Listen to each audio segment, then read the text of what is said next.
Good morning, guys. Welcome back to the channel today. Today we're taking Roadcone to the dyno for see what we can pick up from the new Gen 5 Cobra Jet Whipple we got on there, the 3-liter. Pretty excited to see what happens with that. Probably catch you guys back up at the dyno. I don't know if I walk around and do much talking or anything while we're on the dyno. We're going to shoot a lot of video, obviously, while we're on the dyno. Then once we get back here, done with the dyno, we'll go over everything that we did change on this. There's a few. I mean, the foundation's kind of the same. We've just changed a few. We added granite countertops, we'll say, since we're talking about foundations. But we'll go over all of that here in a little bit. For now, on the way to the dyno, see if we can't meet our power goals that we set last year for this car. So, see you guys in a few minutes.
Okay, guys, welcome back to the shop.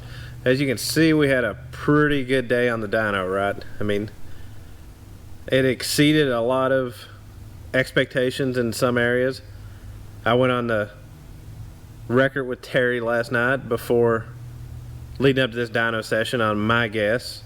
My guess was 1213.2 is what we'd come up with, so I went a smidge over what we actually came up with, so I missed that by a little less than 1%, so shame on me.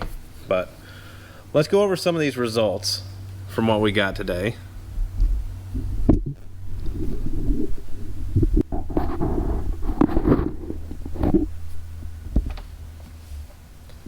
Okay, so this, as you can see, is our biggest pull of the day, our biggest horsepower, 1207.6.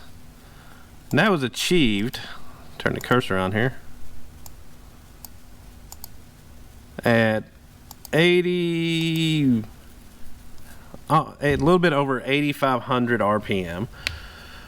We do have upgraded valve train parts in this car. We've got manly valves, pack valve springs, so it's not a scary deal to spin it that high, but that's about what we're calling our shut off right now. We've got plans maybe over the winter to do something a little bit more, and I mean, based on this, the way this graph's tracking, we still have some RPM to go, so we'll probably try to aim for that over the winter for next year's build. So, but as you can see, I mean, nice torque everywhere, pretty flat torque curve. I mean, makes power everywhere. Nothing to complain about there. Now we're going to take a little look back from the Gen 3 on the car. So here is the Gen 3 versus the Gen 5 Cobra Jet blower. So gains everywhere. Your peak boost numbers about a half-pound difference. As you can see out through here though, the blue line, the Cobra Jet version is able to actually carry boost a lot farther out. The Gen 3, it seemed like we were hitting a wall right around this 24 pounds, and it started to just slowly bleed down and bleed off. We're just moving too much air. Based on what we saw, we went from a 300 pulley to a 275 pulley. It gained a little bit of boost down low, but kind of same thing, tapered off real quick, and it wasn't due to a belt slip, anything like that. So peak numbers, we're looking, let's see, 1207.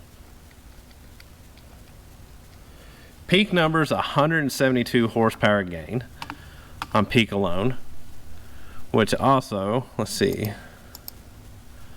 the Gen 3 peaked at about 8,000 RPM, as to where this one is peaking at 8,500 RPM. So out here, it is nearly a 200 horsepower gain at 8,500 RPM, which is, I mean, that's phenomenal. It's just, I mean, you can, as you can see, just everywhere. There's power, there's torque for people concerned with wanting to pull stumps out of the ground or whatever, or do go down to the tractor pull. I'm more the horsepower and RPM kind of guy.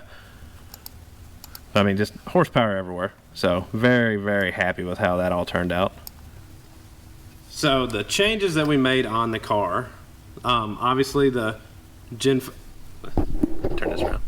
So the changes we made on the car, obviously we put on a Gen 5 Whipple with the Cobra Jet lid, everything like that, the big dash 16 lines that everybody seems to just gravitate to. Every time the hood's open, everybody runs to the dash 16 cooling lines, so it's kind of cool.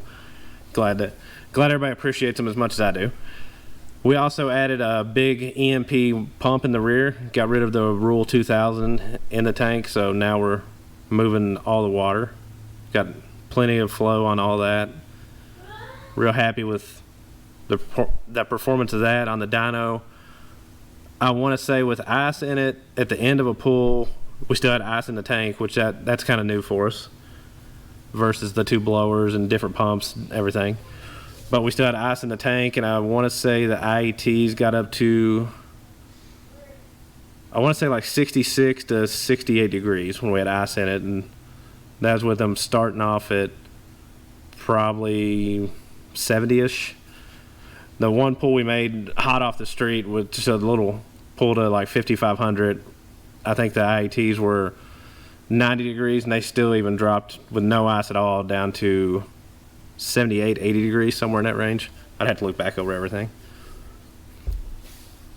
Then as far as driving, the car drove great on the way there. Made a few tweaks once we got there, some fuel trim, stuff like that. Rob took care of a bunch of that stuff. Then we, on the drive back, I mean, on the drive back, if you didn't know it was a 1,400 horsepower car jumping into it, I mean, you could literally throw the keys to probably about anybody that can drive a stick, and they'd be able to drive this car. You don't have to have a cheat sheet on what you got to do to drive it.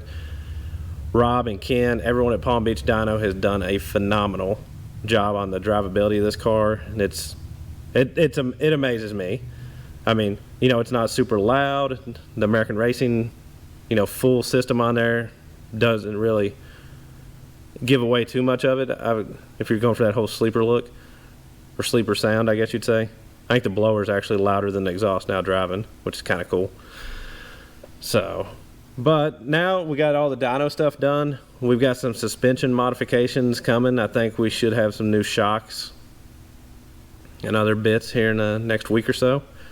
Then it is time to put that horsepower right there down to the track. So we'll be going back out to Killcare, Edgewater, just whatever's open.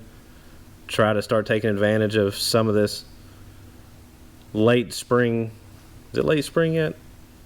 Well, the weather's starting to get warmer, so take advantage of some of that and see if we can't put up some good numbers and make some big goals for ourselves this year. I think somebody wants to help me on the outro. Jackson, come here.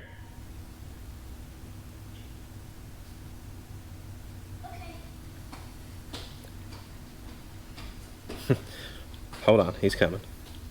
What? Come here. What then? You want to help say bye to everybody? Yeah. Bye, YouTube. No. Make sure you look in the camera. Bye, YouTube. What else you gotta tell them? Have a good Wednesday. What else? Happy Easter. Anything else? Yep. And don't forget to share, like, and subscribe. That's right. Tell me you'll catch them on the next one. I'll catch you on the next one, YouTube. See you guys later. See you guys later.